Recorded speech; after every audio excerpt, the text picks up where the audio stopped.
আসসালামু আলাইকুম সুপ্রিয় শিক্ষার্থীরা, আজকে আমরা ট্যাগ কোয়েশ্চেনের দ্বিতীয় ক্লাস নিয়ে হাজির হয়েছি। তো এই দ্বিতীয় পর্বে তোমাদের সাথে এই সাবজেক্ট অফ স্টেটমেন্টের সাবজেক্ট এবং সেটা ট্যাগের ক্ষেত্রে কিভাবে ব্যবহার করা হয় আর সেটা নিয়ে আলোচনা করব শিক্ষার্থীরা। তো একটু খেয়াল করে দেখো, আমরা স্টেটমেন্টে যদি অল অর্থাৎ সাবজেক্ট হিসাবে অল পাই, ট্যাগের বেলায় সেটাকে প্রনাউন হিসাবে ইট ব্যবহার করব। ঠিক একই সাথে অল প্লাস নাউন থাকলে সেটার জন্য আমরা দে ব্যবহার করব। বডি থাকলে যেমন এভরিবডি, নোবডি, সামবডি, এনিবডি, এরকম শেষে বডি থাকলে সেটার জন্য আমরা দে ব্যবহার করব।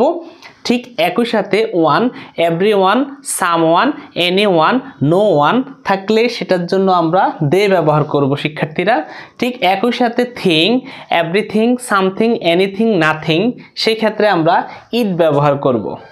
এরপরে আল্লাহ বা গড সাবজেক্ট হিসাবে থাকলে এটার জন্য আমরা হি লিখব, অর্থাৎ এই ক্ষেত্রে এইচটাকে ক্যাপিটাল করে লিখব আমরা। এরপরে ধরা ছোঁয়া যায় না, যেই সাবজেক্টগুলো ধরা ছোঁয়া যাবে না সেই ক্ষেত্রে আমরা ইট লিখব।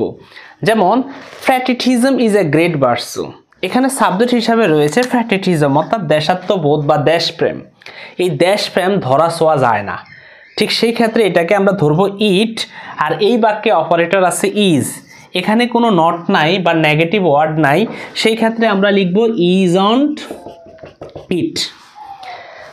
অল ইজ ওয়ান, অল থাকলে আমাদেরকে প্রনাউনটা নিতে হবে ইট, আর ইজ একটা অপারেটর, তো এখানে কোনো নট নাই, আমরা লিখব isn't it. Allah is almighty, আল্লাহ সর্বশক্তিমান, সাবজেক্টকে এখানে আল্লাহ, তো এটা সাবজেক্ট হলে আমরা লিখব হি, আর এখানে ইজ একটা অপারেটর, তো এটার সাথে আমরা নট যুক্ত করে দিব, যেহেতু এই বাক্যে বা এই স্টেটমেন্টে কোনো নট নাই, লিখব আমরা ইজন্ট হি।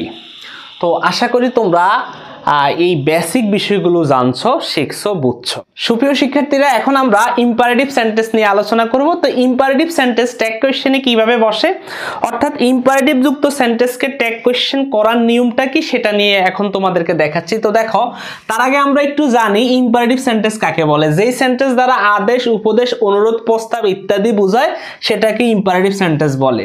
তো ইম্পারেটিভ সেন্টেন্স চেনার উপায় হচ্ছে, যেই সেন্টেন্সের শুরুতে লেট থাকে, অর্থাৎ যেই সেন্টেন্স শুরুতে লেট দিয়ে শুরু হয় সেটা imperative sentence.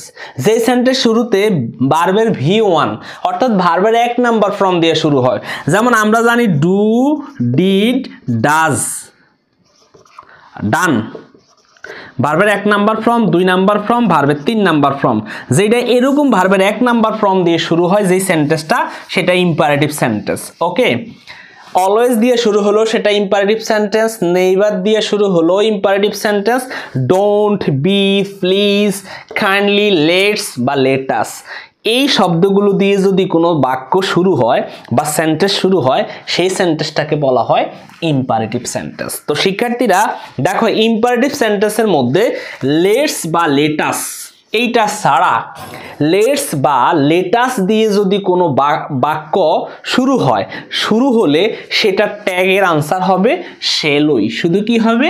Shell we. Answer কি হবে? Shell we. এছাড়া বাকি সকল ক্ষেত্রে আনসার হবে উইল ইউ। চাইলে আমরা এটা নেগেটিভ ফর্মে লিখতে পারি ওন্ট ইউ বা শান্ট উই, তা আমরা দরকার নাই ভেজাল করার।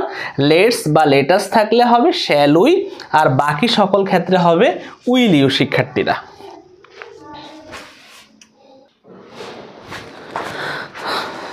তো শিক্ষার্থীরা আমরা কয়েকটা উদাহরণ দিচ্ছি। দেখো, শুরু হচ্ছে বি দিয়া, শুরু হচ্ছে কি দিয়ে? বি দিয়ে। তো বি কি এখানে আছে কি না? এই তো স্যার আছে। তো বি দিয়ে শুরু হলে উত্তর কি হবে? Will you. উত্তর হবে উইল ইউ। ওকে, শুরুটা হচ্ছে সেন্টেন্সটা কি দিয়ে? ডোন্ট দিয়ে। ডোন্ট কি এখানে আছে কি না? এই যে ডোন্ট এখানে আছে। ডোন্ট দিয়ে শুরু হলে উত্তর কি হবে? উত্তর হবে উইল ইউ। লেট দিয়ে বাক্যটা শুরু হচ্ছে, লেট কি আছে কি না? হ্যাঁ স্যার আছে। লেট দিয়ে শুরু হলে উত্তর কি হবে? উত্তর হবে উইল ইউ। শিক্ষার্থীরা, এবার দেখো লেটস, লেটস আমি বললাম লেটস বা লেটাস দিয়ে শুরু হলে উত্তর হবে শ্যাল উই। উত্তর কি হবে? Shall we.